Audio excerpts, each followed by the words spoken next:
Jimmy K here, Metal Voice. Look at this. The Metal Voice shirts are now on sale. Just go to the video description to find out on how you can purchase one. Metal!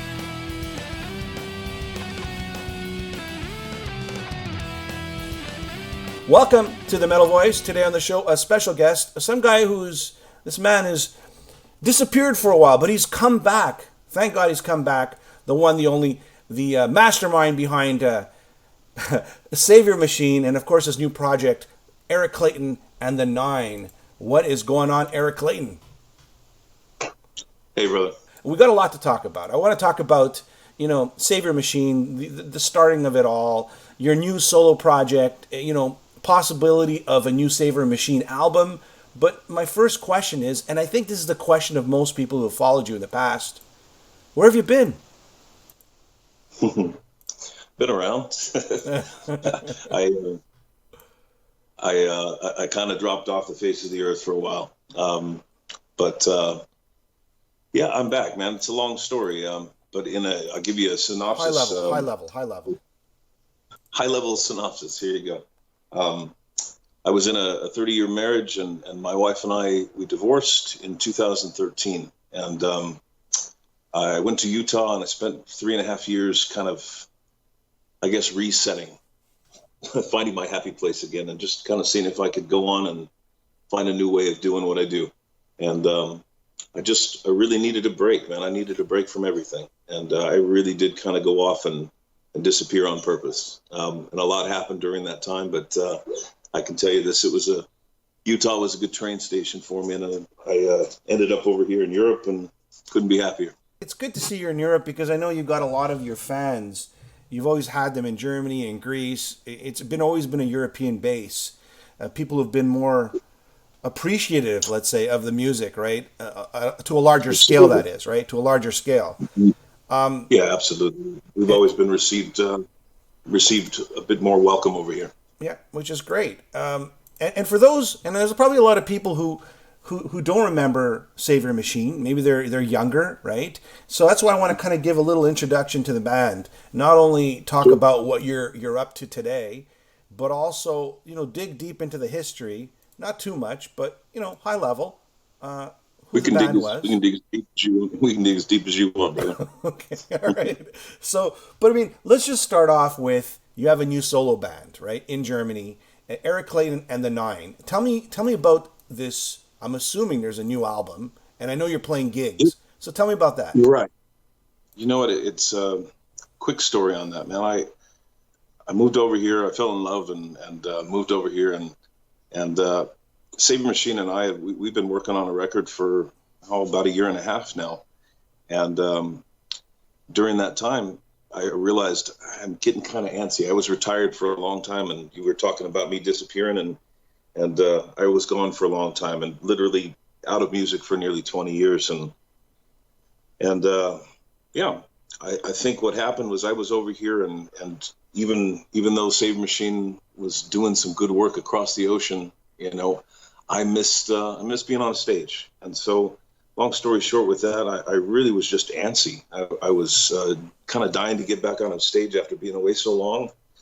And so I thought, you know what, I'm going to put a band together over here and just go out and have some fun for myself and see if I still enjoy performing. And so we went out, we did seven or 8 gigs towards the end of last year and into this year. All right. And I just kind of fell in love with these guys and playing with them.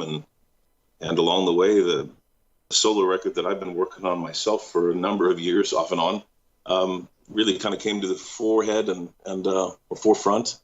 And I realized that this is the band that I want to make this solo record with. So, yeah, that's what's going on with that. We played some great gigs and had some wonderful responses from fans. A lot of support from classic Saviour Machine fans and some new people as well. And so we had a blast, and we just don't want it to end. So I want to record a record with these guys. We're working on demos right now, and hope to be in the studio by the end of summer. So Eric, tell me about the musical direction. Okay, Saviour Machine, it's got so many, prog, gothic, Christian, it's all over the map. I mean, what are you going to do in terms of a musical direction with your solo band? Is it the same style, or is it something different completely? You know what? I would say the best way for me to describe what I'm working on is it's really personal, man. I know that's vague, but the Saviour Machine back catalog, all of the Saviour Machine work, the completed Saviour Machine work, Saviour Machine 1, Saviour Machine 2, the live albums, and Legend 1 and 2. Those were complete albums that were complete and released with my consent and so forth. And those records, yeah, I would say there's not a lot of personal elements in those albums. Those are, Saviour Machine was some type of kind of force, this operatic force. And I guess there wasn't a lot of nuance or subtlety in Saviour Machine, but and because of the content, it's so bold and grandiose and kind of Wagner-esque in a lot of ways. I would say that the record that I've been writing for the last few years, because of life and because of the turns of life and growing pains of getting older and so forth, my heart is deeply connected to a very personal narrative at the moment. And I've been writing a record about myself. That's how narcissistic is that, right? Well, from a lyrical perspective, right? But what about right? Yeah, you mean from a musical side? I get to that, sure. Yeah, but sure. from a lyrical and no, it's okay. From a lyrical and narrative side, it's a concept album. It's called 1,000 Scars. Wow. And basically, it's a story of the wounds, and the healing that kind of shapes the man. It's kind of a simple idea that in order to have a scar, the wound has to have healed to some degree, and it's a record about those wounds and the healing of those wounds, and a very personal story that goes back to my childhood and even right up until now. So nice little, I guess it's my version of The Wall, my little personal story. Sounds cool. But from a musical standpoint, I'd say, I've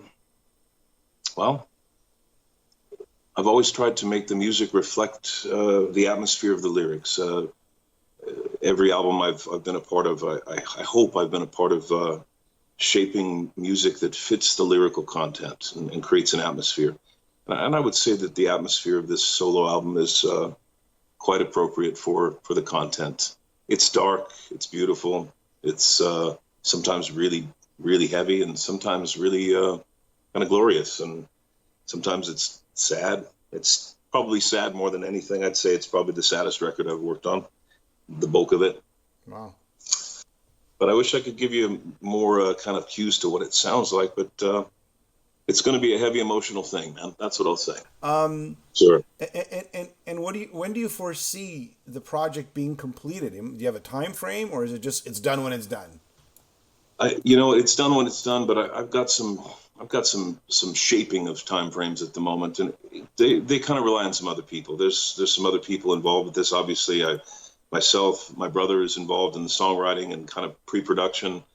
I have a friend in Minnesota who's done a lot of programming for me and helped me with a lot of these demos and things like that, and helped me shape a few songs we're writing together as well. I've written some of this material with some of my new bandmates, and so there's a lot of people involved. I've got a 5-piece band and my brother and a programmer, so that's 7. And then I've got my co-producer, brilliant engineer that his schedule will definitely determine when we record and when we mix this thing. But that's the big news on it. And I guess I can make it official here. Devin Graves, Psychotic Waltz, and a good friend of mine, is going to be my co-producer on this thing and make it sound all beautiful. So we talked about your solo project, and the Saviour Machine, was it part 3? Is it Saviour Machine 3? Is that what you're working on as well with your brother? It is. Yeah, it is. And right now we're calling it Saviour Machine 3 for lack of a better title. It's a working title, but it's fitting. For us, it is like making a third Saviour Machine record, because it's like those comic books they release where they do those alternate universes. This is an alternate universe. This is pretend the legend trilogy never happened, and the natural evolution of Saviour Machine from 1 to 2 to 3 somehow. It's a Saviour Machine record. We're working on making a Saviour Machine record that is a band album that comes from the band, and very far away from this, massive opus that was quite a band killer. If I'm really, really clear about that, I think the Legend Project was a surefire way to destroy a band. Just like The Wall from Yeah, Pink exactly. Floyd, right? And don't take on those big concept records, man. They'll screw you up. And I just thought about this. What happened to Part 2? Will we ever see Legends 3 Part 2 ever come out? What was that? I don't know. You're not allowed to talk about it. That was me hiding. Yeah. No, you know what? There's been a lot written about it and published about it. I wrote a book, published that about 10 years ago. A lot of things that happened over the last 20 years contributed to that record will never be finished, period. Okay. There's just no way that album's going to be finished the way that people anticipated it would be finished. There's too many legal things tied up with former record companies' management. It's one of those stories, man. It's one of those ugly rock and roll stories, and there's no reason to rehash it all. It's been, Okay. pretty public. Personally, I don't even know all the stories, and that's why I'm asking. No, you know what? In a nutshell, you can look at it like this: Legend 1, Legend 2, those were released when they were completed, and I'm very proud of those records, and I'm thankful that people still give a damn about those things 21 years later. But Legend 3, both 3.1, that was kind of an official release, and 3.2, which was absolutely not an official release. Yep. The Legend 3 project was never supposed to be split into 2 records. I was pressured into doing that. So in a nutshell, I'll just say this, maybe once and for all. Legend 3 was Legend 3.1 that was released was a pretty good, solid series of demos. I'd say it's a really good demo of what that record was supposed to sound like. Sure. Legend 3.2 is a really bad demo of what that record was sort of sounding like back in 2002 and 2003. Right. We can leave it at that. I'm all good, man. I'm all good. Right. I appreciate it, man. For sure, absolutely. I mean, let's talk about the positive. I'll actually go back in time a bit. I'm curious about your history, man. I'm curious about, and for for the young guys, how would you, and if you were to describe your music or actually your lyrical content, I don't know what your religious stand is. This is like, I can tell you, I was born Christian. I don't know where your stand is today. This is like 20 years later. Things change, right? I'm good friends. Just keep in mind, like I'm very open-minded. I have good friends with Michael Sweet from Striper. He's a great guy. I've interviewed, bands like Megadeth, where, they're born agains, Dave Ellefson, Dave Mustaine. And, some guys, like Striper put their Christianity in their music, and other guys just are Christian and they just play heavy metal, right? Yeah, there you go. Where do you stand today in terms of, and I mean, it's a legit question. I don't know. It's 20 years, right? I haven't heard about the band or even less. Where do you stand today in terms of lyrical content being Christian or apocalyptic Christian or pushing the boundaries Christian? Where is your lyric content today versus where it was? You know what? I'll say this. That's a great question, and probably based on that single question, we could do an entire interview just on that question. I'm sure. There you go. But I'll say this, brother. I'm 51, and I still, I'm a man of faith. I'm a man of faith and devout faith, and it's one of the few things that I've, despite the ups and downs, the peaks and the valleys in life, and despite all of it, somehow that's the one thing that's maintained through all these years, and so I am still a man of faith. But when it comes to religious doctrine, and when it comes to the particulars, the approach that Saviour Machine had back in those days, the decade of the 90s, what we did in the 90s, basically, and all of this lyrical content, especially once we started the Legend Project, it was, it's all biblical. It's all based soundly in theology and in doctrine, And the first two Saviour Machine records were definitely more personal and more of this, like you said, a Christian artist who just happened to be making music. Yeah. And the Legend Project became a Christian artist who was literally making some sort of Christian opera. Yeah. And it just, you know what? I guess I could say this honestly. I'm not sure if I could make those records today. I really don't think. I don't think the man I am today, who I am today. I don't think I could make those records. But as an artist, at maybe least it's not. better you don't. Maybe you go into different areas, right? Right. That's right. Right, and that might be it. Is I think you had to be young and bold and stupid and ambitious as hell to even, well, and maybe half insane to even think about trying to tackle a project like that. And I'd like to think I'm slightly more sane today and would never consider even doing something like that. Well, you know, I mean, I'm sure you've felt this too, right? So, I mean, I've spoken, again, I'll bring Striper up as my example because I'm closer to those guys than anything else. Hatred from the Christian side, hatred from the secular side, and hatred from the devil side. So what I mean by devil side is the black metal bands were like, you know, pissing, basically urinating on the Striper albums, and then try to light them on fire, which they couldn't. And then you had the Christian extremes, we'll call them. They were saying, how dare you listen to rock and roll? And even though we sing about Jesus, you're not allowed to do this. By some reason, you're not allowed. Like, I don't know who's making the rules, but you're not allowed. And then you had, of course, exactly, the secular guys saying, you guys are a bunch of fakes. You're phonies. Sure. So you're getting it from all sides. Now, what I like about you and the way you approach your lyrics is you're pushing the boundaries within the words. And you're not saying this is one doctrine or another, and you have to go this way, or it's black or white. You're sort of like, and maybe, I don't know, maybe correct me if I'm wrong in this, but you're pushing from the inside. You're questioning everything, and I think that's what I get out of your lyrics, and I think that's the right. You always have to question, no matter what sort of, you know, religion or belief you have to question things, and you have to criticize, because once you stop criticizing and questioning things, then you're just the sheep, right? I don't know. What are your thoughts on that? Whatever my statement. No, I going to your first point, you were talking about how Striper was hit from all sides, you know, and of course they were really the first to break through, and because of that, you know, it's always the kind of the ones at the beginning, you know, the the soldiers that get the most wounded, I suppose.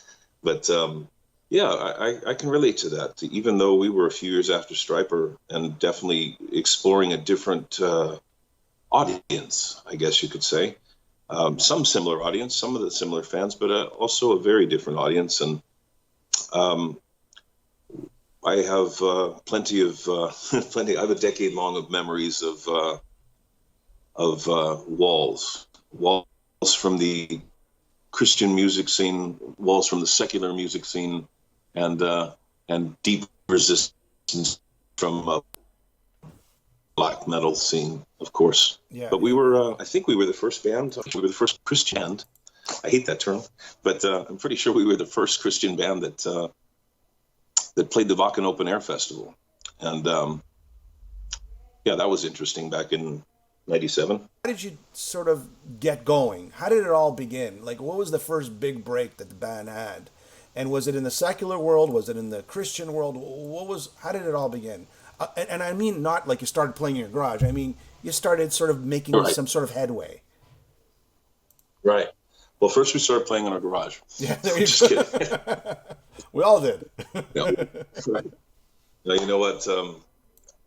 I guess I was young and on fire, and I felt like I had a mission. I was had been through some pretty rough teen years, and was kind of lucky to be alive by the time I hit 2021.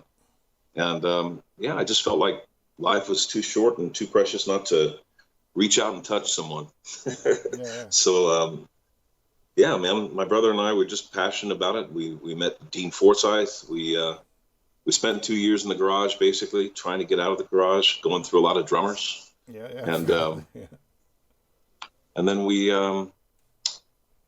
got some money together, and we recorded our first demos. We recorded a CD demo. It was back in 89, 90, by the time it came out. But we recorded a CD demo, which in 1990 was a pretty rare thing to have a demo that was on a CD, and it cost a fortune back then. It was like $9 a CD to make back then, but maybe more. Yeah. But yeah, we made 1,000 of these demo CDs, just called Saviour Machine. We kind of shopped them around, spent a bunch of money on lawyers and managers and agents to try to help us get a record deal. We met with some pretty big companies, notably Geffen Records at the time was probably our biggest bite, and they were very interested in the way we sounded and the way we looked. They called us a gothic Duran Duran. And their problem was they felt like the lyrical content was far too religious and far too overtly, connected to those sort of themes. And basically we were told a few times as we were shopping our record deal back in 1991, 92, we were told, hey, you guys can do what you do. We like it, but, can you be more this, or can you be more that, or can you tone this down or tone that down? And I was young and stupid and cocky. And, it was one of those things like, hey, fuck you. I'm not going to let you tell me what to do with my music, So, same old story. I'm sure I'm not the first artist that's been in that spot. Yeah, but yeah, it was one of those situations. And eventually, I got pretty turned off by all of it. Ended up signing a record deal with a Christian record company in Orange County, Southern California. Sure. It was turned out to be a pretty raw deal and a pretty bad deal, and a lot of controversy with that deal and my separation from that label. But I was fortunate to make two pretty decent records during my little tenure there, and recorded Saviour Machine 1 and 2 for that record company, and that's where it started. Doors were shut in America. We had controversy that was up the wazoo. That's a whole other story as well. But when our first album came out, it just was, it was such a controversial thing in the Christian music world, which was a small world. Yeah. But it was such a controversial thing at the time that within a few months, it was being pulled and banned from most Christian record stores in America. And very few people were carrying anymore, and it turned into a big controversial nightmare for the record company, and just helped kind of solidify our separation and ending and so forth. It was nasty, and things were looking really bad. We had 2 records that nobody was going to hear, and then out of the blue, I started receiving phone calls from a businessman in Germany, and the rest is kind of history. Yeah. I met some people that helped me really blow Saviour Machine up over here, and I'm thankful for the opportunity for that. But I'd say that to your question about when things really started to happen for us, I'd say it was early 94 when Europe started hearing Saviour Machine 1 and started hearing about Saviour Machine 2. It's interesting. Like here in Canada, and I could probably say the same for Germany and Europe, there's no real Christian industry, like it's very little. It's a tiny little, it's not like in the US. It's just, you're right, brother. It's just in the US. It's like that. It's just in the US. It's so bizarre. Yeah. To me, it's so foreign. Like I couldn't even understand, shops that was, and again, I was born Christian. I mean, I'm baptized Christian. There's nothing, I don't say it in a mean way. I'm just, it's so foreign to me. Like the whole industry is so foreign to me. Brother, I'm with you, man. I was born and raised in a little Southern Baptist church, basically. My whole childhood was Southern Baptist church, and I loved my church and loved the people in my church, and was very active in my church as a kid and as a young teen. But I had no idea there was a Christian music scene, or there were exactly. Christian musicians. I had no idea about that, and honestly, they found me. They really did. I didn't find them; they kind of found me, and it's been a strange history I have with my U.S. Christian audience because of so many long bouts of controversy and this, early. I mean, I was banned from the States for 4 years. You couldn't find a Saviour Machine record for 4 years in the States, So Um, when you think back at Geffen, I mean, would it have been?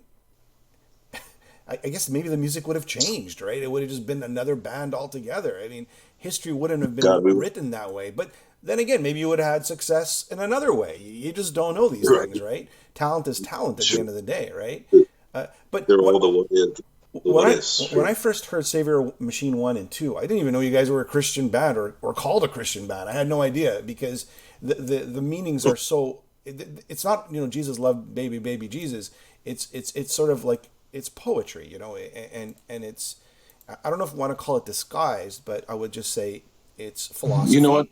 There's philosophy there, You, you and said go you ahead. said the right word. It's poetry, and we talked about it a little earlier, and I didn't quite answer your question earlier, and now that you've come around to it again, I'm going to answer your question because you you mentioned, yeah, it doesn't come across like other Christian music. It never did, and hopefully it still doesn't. Hopefully it still comes across in a unique way. Yeah, Uh, and not that I, not that I have a problem with, excuse me, other Christian music. It's just that there's so many artists that do that well, that that release good, uh, on the level, simple to understand, minister straight to your heart, uh, Jesus music. I mean, music that's gospel music, modern gospel music to fulfill the people, and there's so many artists that do that so much better than I ever could. yeah. And I feel like my I guess role in all of this was to do something, yeah, do something for people a little on the outside, people that can't quite connect to that other stuff. Like I mean, like a And song, yeah, like a song like Jesus Christ. To me, the only it just tests the sort of idea, that's a faith, right? yeah, It, that's a faith song, sure, for that sure. that tests the idea of if you want to believe it or not. I don't know. I mean, I'm just in general, it just tests the idea of Jesus Christ, right? And it just from all angles. And then Killers, the institution, right? And There that's you go. okay. You should be able You, to you got criticize the you got that. institutions. And just because you criticize the institutions doesn't mean you don't believe the message. Doesn't mean that I don't believe in them. You know, Yeah, yeah. it's I think some of those institutions, at their core, at their very essence, should be this. Unfortunately, they aren't. And it's just one of those things. You there's things we can't change. The only thing we can do is observe and try to Exactly. I Hence don't know, music, right? try to make adjustments. Exactly. So let's move on to the live shows. And this is like this, and for all these people out there who've never actually even witnessed your live show, which you haven't done now in such a long time, right? You got that Peter Gabriel, paint face, and Peter Gabriel always comes out with some sort of awkward or pushing the boundaries in terms of image, right? And you did the same thing, from United Nations flag, and I think you were burning it at one point, and maybe blood on the Israeli flag. And okay, so tell me about how the live show evolved over the years in those days of Saviour Machine. That's a great question, man. And the key word is evolved because from the very beginning, even when we were playing shitty little clubs, small clubs, we were still too theatrical for a small club. It was probably must have looked hilarious for punk rockers on a Friday night to be standing there looking at me trying to put on some mini rock opera in the middle of a bar, you know. Yeah. But it happened, and so beginning stages, just to be us. I found a way of yeah. I guess I've always been a theatrical performer. I felt like as a vocalist, I should walk onto a stage and try to grab people's attention, just get them to listen for a while. Um, and so from the beginning, we always had those elements, but they definitely did evolve. And they started off in clubs where I would come out at the last 20 minutes of our set, and I'd wear like a long white robe, and I'd cover my eyes with a white blindfold, and we Crazy. perform a 20 minutes thing called the Revelation, which was in retrospect it was the idea of legend in a little baby. 20 minute Yeah. yeah, our supper's ready. Nice little Yeah. reference to Peter Gabriel. So yeah, it was our supper's ready, and I'd come out and I'd put on this white gown, and then I'd take this chalice of fake blood, stage blood. It tastes like mint. It's like minty and corn syrup, and it's sticky as hell.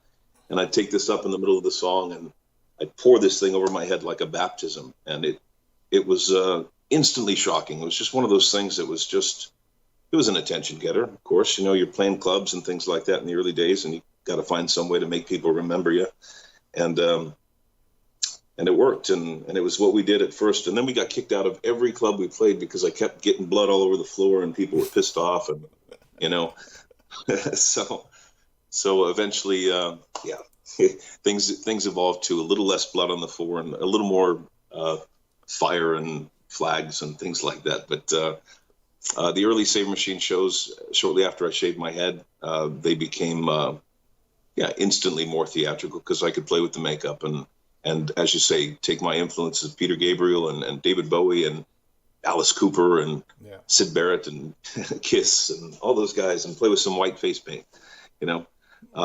What about the United Nations? I mean, what was the meaning behind burning the United Nations? It's just like the whole, the world is sort of like blindly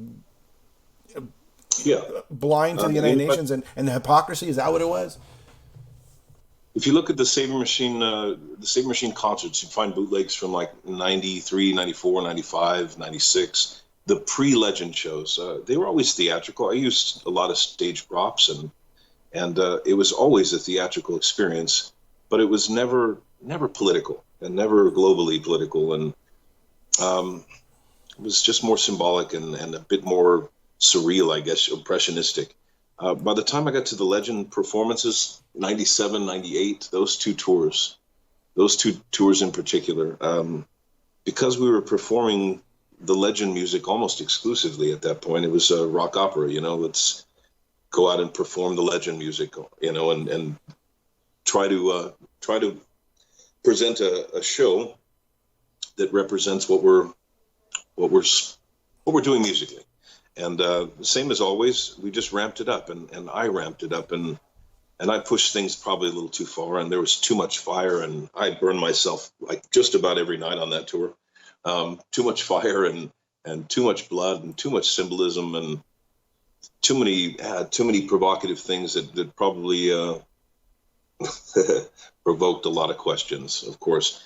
But to your question about the UN flag specifically, because of the Legend trilogy being based on the idea of the apocalypse, the Great Tribulation, the New World Order, specifically, the idea of the New World Order was basically let's say the underlying inspiration for using something like a UN flag.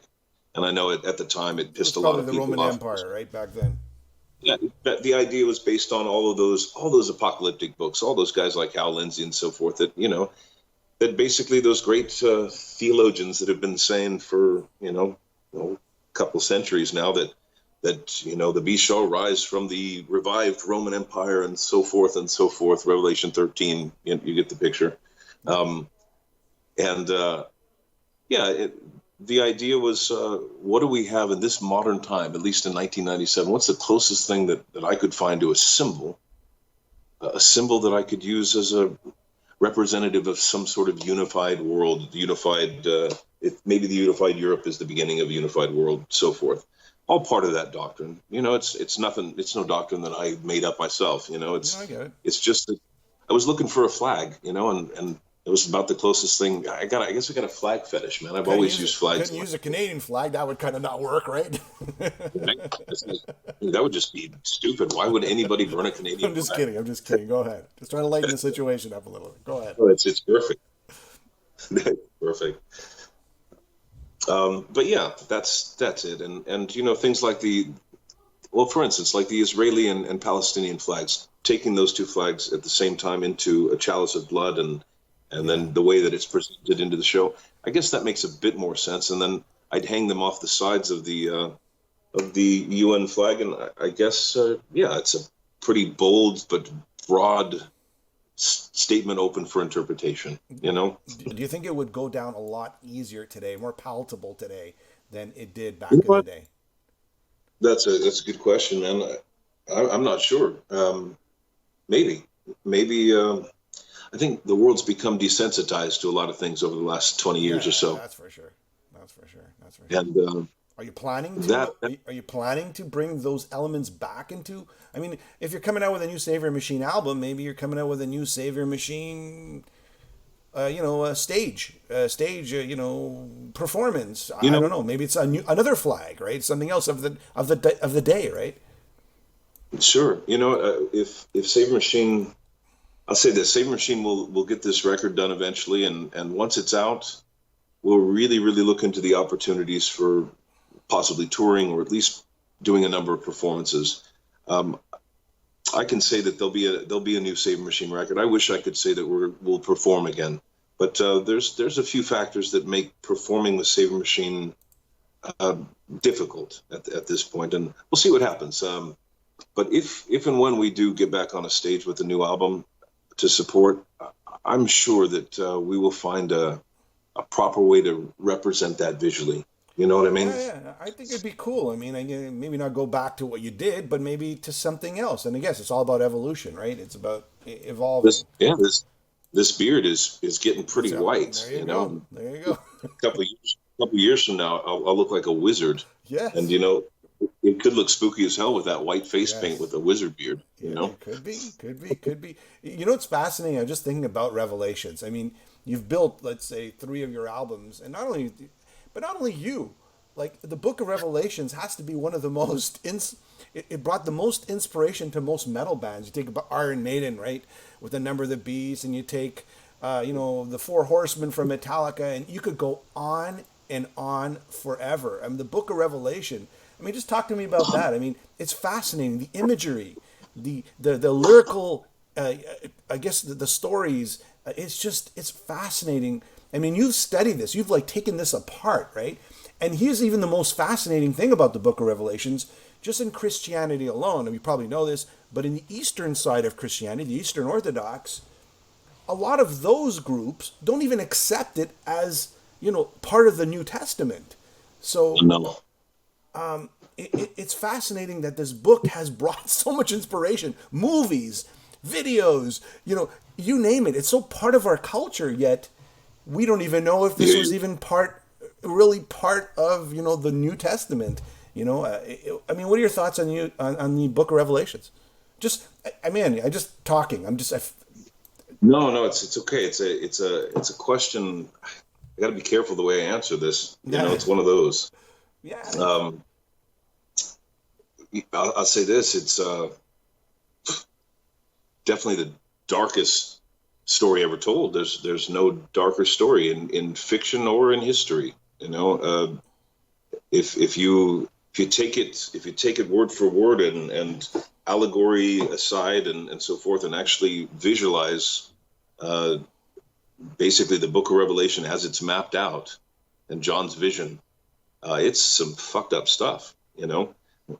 I mean, and writing it is messed up, right? The guy who wrote it, and if it's and again, there's some Christian groups that believe that this is actually part of the Testament, and other Christian groups that don't. They don't accept it, and just like anything in life, right? And the factions within factions of pre-tribulationists and mid-tribulationists and post-tribulationists, and it's all doctrine, and theology, and I guess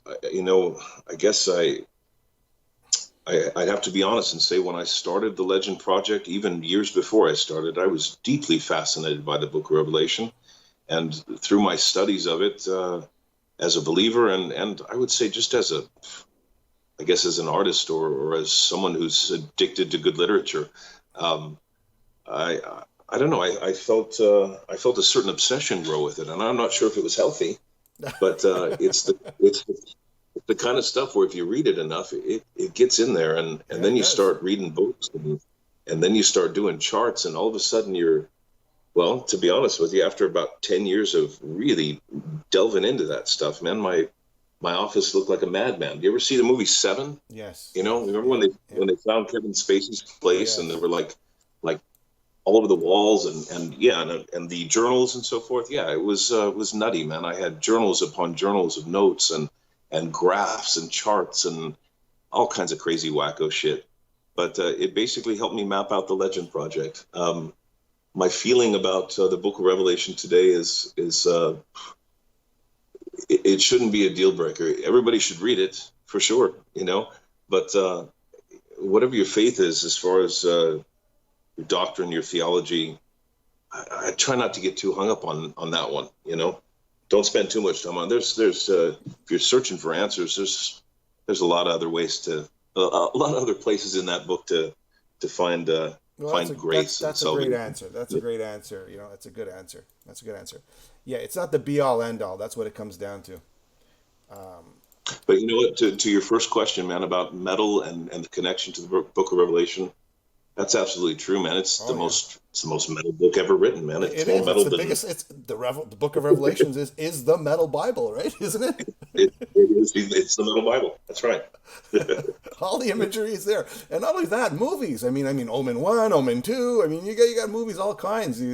It's just everything is our society is. There's just so much part of that book, and everything that's in it. It's crazy how influential that book is.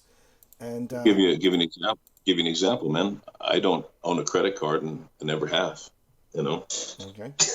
There you go. Is it all about the numbers? Is that it? Sure.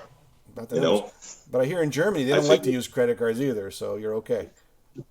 I figured that the chip in your eye or in your hand's coming soon. Yeah. Well, I mean, I could talk to you about the Revelations and the end of the world probably for another few hours, but I'm not going to go there. We'll save it for another time. All right. I mean, we pretty much covered, your live show, Saviour, a little bit of history in the Saviour Machine. We could talk about it next time. New album coming out, very exciting. I'm very anxious to hear about your concept album. Hopefully within a year. I mean, are you talking to labels? What's going on? Management, tours outside of Germany? Yeah. I mean, right now, I'm not talking to labels yet. I have recently partnered up with someone to begin looking into booking for next year, a proper tour. Okay. The dates I just did, I booked those myself. The dates that I did at the end of last year, sure, we just booked those in house. But we're ready to kind of now that I'm going to have a record to support it, like to take it out and turn it into a real tour, and so possibilities I think are good for seeing me on stage in the next year or so. I'm not sure how far that's going to reach, but I'd like to at least get to the States. That's a possibility as well. As far as the album goes, the album, my goal is to have it out by the end of the year. I don't know if that's going to happen, but there will be at least a single or two or a couple of songs released before that. I know the way things work now. I know you can sit on something forever and ever and ever, but I've been sitting on something for a long time, and I think when a few of these tracks from the album are ready later in the fall, we'll leak a couple of them out there as a kind of album preview or something like that. It's the modern way, isn't it? Yes, a lot has changed since you've disappeared. I don't know if disappeared is the right word. We'll just say taking a rest, a pause. We'll say right? Taking a pause. It sounds like. Yeah, totally. It's a very long pause. I got a question for you. The one thing we didn't talk about, just go ahead. I don't know. Did you ever hear about the Bowie project that my brother and I did? The Bowie project, no. Probably. So go ahead. Talk to me about your Bowie project. Go ahead, David Bowie. Yeah, this is why you need a record company. But we just did it ourselves, basically. After Bowie died, obviously Bowie was a huge influence on me as an artist and me as a singer, and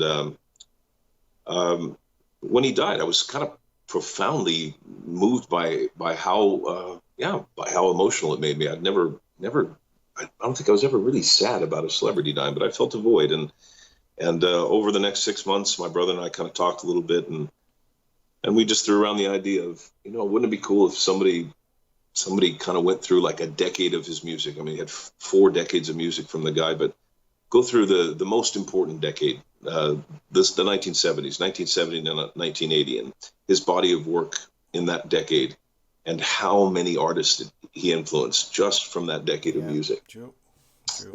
And basically go through and put together a little love letter.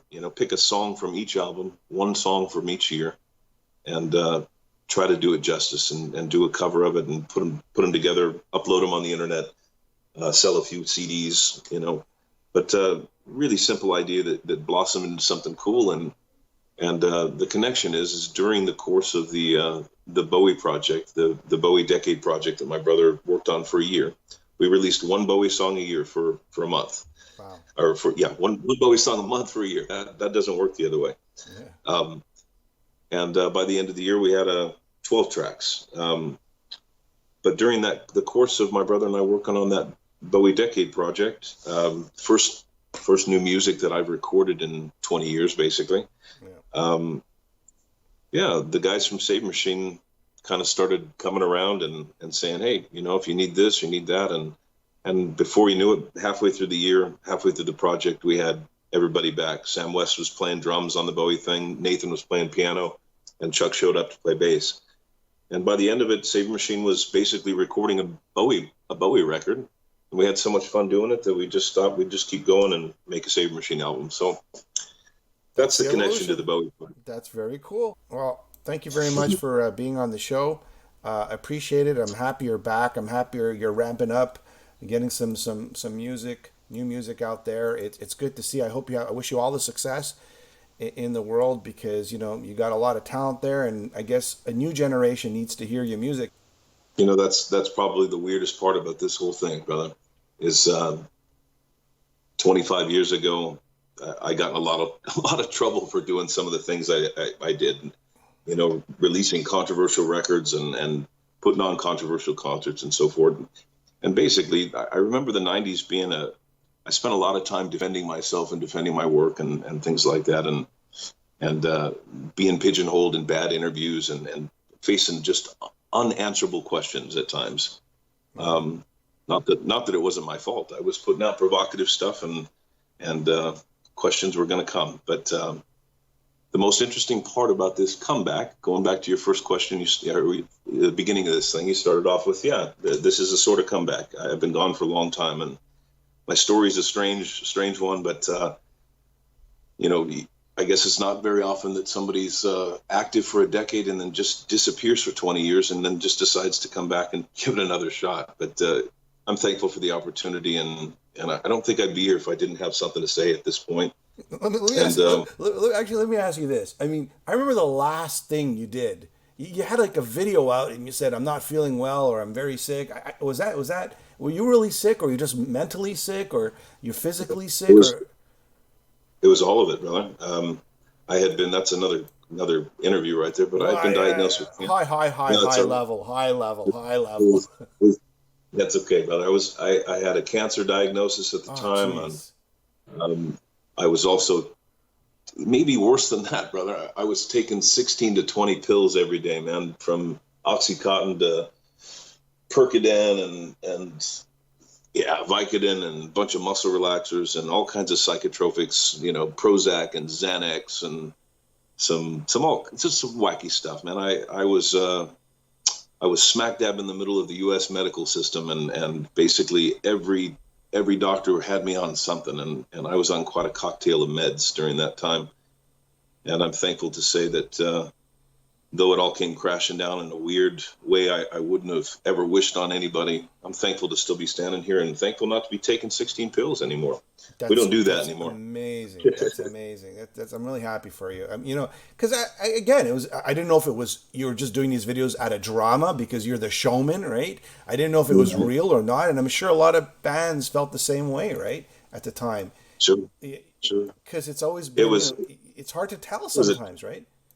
It was a terrible thing to do to my audience, and it really was not a kind thing to do, because it probably worried people more than anything. It was too cryptic and too dark and too weird. I'm not mad. I don't worry about it. The fans are all good, man. We're all good. Don't worry about it. We're just happy you're okay. That's what counts. As long as you're okay, right?